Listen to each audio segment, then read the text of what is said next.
Sathya Sai Speaks, Volume 14, Chapter 43. The Task Will Triumph, Part 1 of 2. When the Dharma of the age is laid aside, to establish it anew through loving means, when the world is polluted by conflict and confusion, to restore the path of virtue and peace, when good men, caught in cruel coils, wail, to save them from pain and shame, when sacred texts are not grasped aright, to proclaim the message they teach mankind, to relieve the earth of the burden of vice, to fulfill the promise made in the Treta age. Achyuta has incarnated on this earth. Vasudeva, Sri Hari has come into the world. Baba. In every human heart there resides a gnawing desire to achieve unwavering and lasting Ananda. Day and night throughout his life, man is endeavoring without a moment's rest to attain this stage, and yet he finds it beyond his reach. What is the reason? The root cause of his failure is his identification of himself with his body and senses. It is his belief that physical and sensual pleasure can give him the Ananda which will appease his hunger. Man is not aware that he is the Ananda he seeks. The Upanishads clear all doubts on this point. They assert, flour is rendered sweet by jaggery.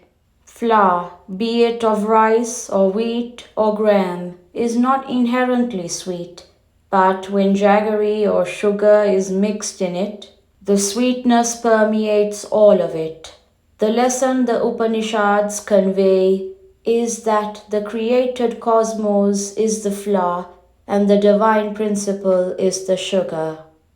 As a consequence, nature charms us and is attractive. Wherever we hear melody or see harmony or experience the sublime, it is divinity that impinges on us and not nature. Authentic means of acquiring knowledge. God is described as aprameya, not measurable. It means that God cannot be measured like any limited phenomenon. Only the Vedas can give a satisfying glimpse of the glory. To indicate this, God is designated as Vedavid, known through the Vedas. There are three authentic means of acquiring knowledge as mentioned in the sacred texts. They are 1. Pratyaksha, direct perception, 2.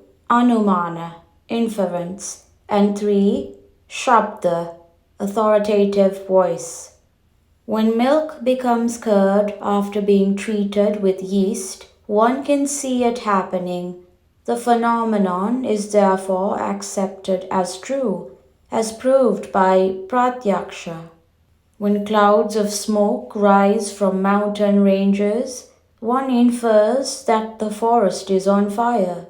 When someone who has been at Prashanti Nilayam describes the place to one who has not, the latter too is able to picture for himself the Nilayam and its surroundings. This is an example of authoritative voice being a means of knowledge. Shabda becomes authoritative and acceptable when it emanates from experience and from honest communication of that experience. Fixed and fundamental attributes of God. Among the many thousands sitting in this auditorium, there is one who has come from America, a member of the Sathya Sai Council for America. His name is Dick Bock. No one, let us say, has seen him so far, even if he is described as tall or short, old or young, or as having specific physical characteristics. People will find it difficult to identify him and spot him. But when I pronounce the sound, Dick Bok, he will stand up for all to see. God, too, does not easily respond with his presence when you describe him and glorify him. You had no name when you were born, but have since been responding whenever you are called by a given name. Similarly, God is nameless, but he responds when his name, any one of the many, is pronounced by the seeker. The Shabda, verbal testimony, as a means of proof has two aspects. The Tatastha, apparent features, and the Swarupa, fundamental nature, to the permanent, unchanging features. To identify a house which a visitor is searching for, we tell him that one on which the crow is sitting. And he understands. This is a temporary feature of the house. God, the eternal absolute, is pictured, praised, and adored as temporarily apparent, and is adored in limited regions as Rama, Krishna, Vishnu, Ishvara, etc. These are not basic, fundamental expressions of his nature. These are only forms assumed for certain vital purposes, like conferring peace on earth, re-establishing the norms of justice, and strengthening the ideal of faith in the Supreme. The fixed and fundamental attributes are Satyam, Jnanam, and Anantam, truth, knowledge, infinite. This is the Swarupa, natural state of Brahman. These attributes do not change with time, space, and the nature of the observer. They penetrate time, space, and matter, and we perceive them in 5 aspects. They are Asti, Bhati, Priyam, Nama, and Rupa. 3 of these, Asti, existence, Bhati, consciousness, and Priyam, bliss, are basic, while the other 2, Nama, name, and Rupa, form, are transitional and superficial. It is indisputable that all these features need a creator who is immanent, who is their author and contributor. Nature moves, but the divine does not. The sun, the stars, the moon, the ocean, the earth, all these point to the Maker whom we have to accept. There are 2 causes which together produce anything, the shaper and the substance. The silver cup must have had a smith who shaped it, and silver which he shaped. When you go deep into this process of creation, you will realize that both causes merge into one, the embodiment of being, awareness, and bliss. Since that one is all this, recognizing it in all this confers full bliss.